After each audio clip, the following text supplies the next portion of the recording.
Now that we've installed a sturdy steel foundation for our outdoor kitchen, this video guides you through the proper steps of installing a cement board sheathing that will provide long-lasting sturdy support to the beautiful stone finish we're putting on our outdoor kitchen.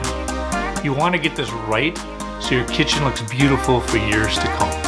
Check out at the end where I'm going to highlight a really cool tool that makes this process or any working with Thinset mortar go a lot smoother. Grab a cup of coffee and let's get our homework done.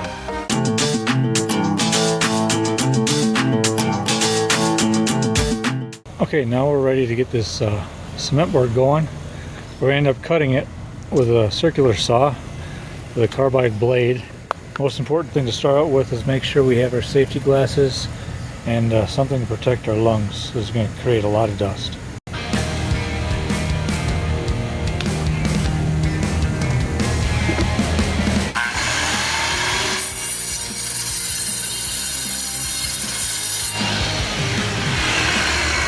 Put these in with a special cement board screw that's got a little bit of a drill point on the end that will go through the metal studs. We're going to make sure we know where all the studs line up for screws. We'll take and mark the top of each one of them right in the center.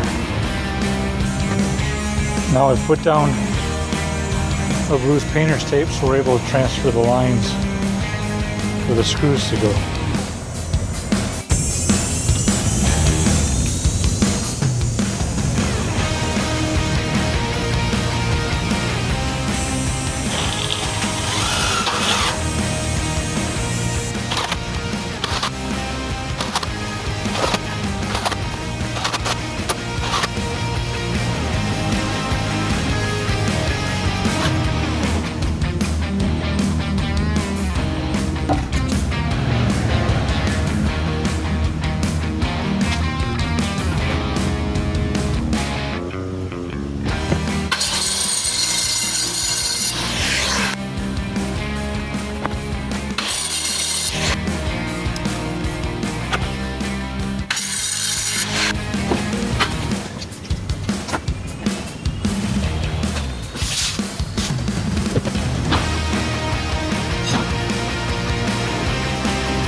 We're getting a lot more on.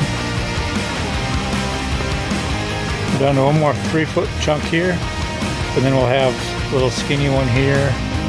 The pile's shrinking. There we got all the outside on. Next step, inside. For now, we've started getting everything cut to put the Durock or the cement board on the front. We've got 2 of them done that were a little more complicated with extra angles and such.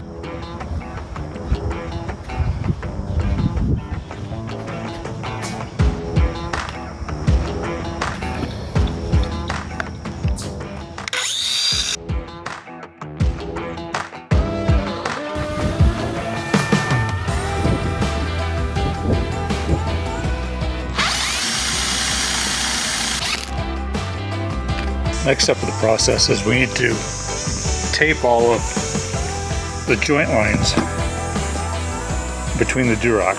That's going to include the corners and see, here's a better example of what we got. Just regular cement board tape.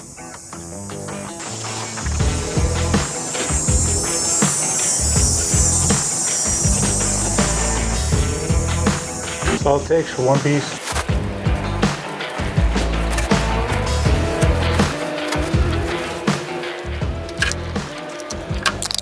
Okay, right now we're putting on the last bit of this cement board tape. These outside corners are kind of awkward with this tape. In drywall, you'd actually have a bead for the outside corners. But we'll make it work. Okay, I think what I'm trying to say now is don't forget to turn your microphone on. We're going to use this custom VersaBond. It's a Thinset for tile typically. We'll mix it up at this really cool whip. Get you a link to that, but it works really great for doing Thinset mortar versus a big clunky metal mixers we use for other mortar. So put in, maybe a quart or so of water. We're just gonna splash a little in the bottom at first, just so the mortar doesn't stick as you dump some in, and then we'll just kind of mix as we go. If you're doing this inside, make sure you have a dust mask and vacuum. Mix it, for about 3 or 4 minutes. Add just a little bit more water. Be careful, you don't go too far in the water. It gets soupy fast. You wanna be done when it's just about peanut butter mixture whatsoever and thoroughly mixed. When you get done mixing, zap your mixer in the water quick just to get some of the bigger chunks off. But look at this here. It's thicker than pancake batter, thinner than peanut butter. But now we're gonna let it slake for about 10 minutes. After it's slaked for about 10 minutes, mix it thoroughly once more. Then we'll start filling the joints. Kind of want to fill in the gap. So fill up the gap.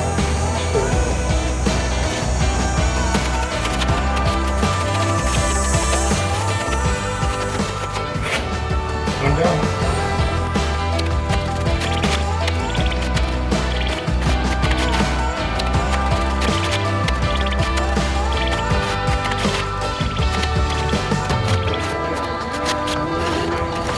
One million years later.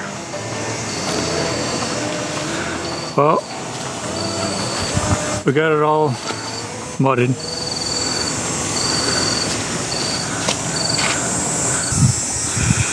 All the joints are ready to go.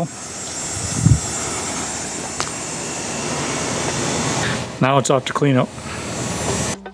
This is a tool that I had mentioned.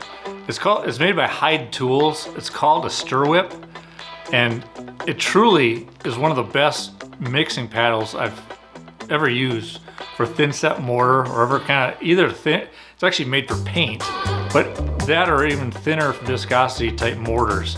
It runs so much nicer and does a much better job than the big metal paddles that we typically use for mortar. It probably is not as heavy duty for using a lot of like sand-based mortar and stuff, but this tool truly will make your job easier, and it cleans up so much nicer as well. At the time of filming this, I cannot find a link for it on Amazon, but I'm working on getting some links down there.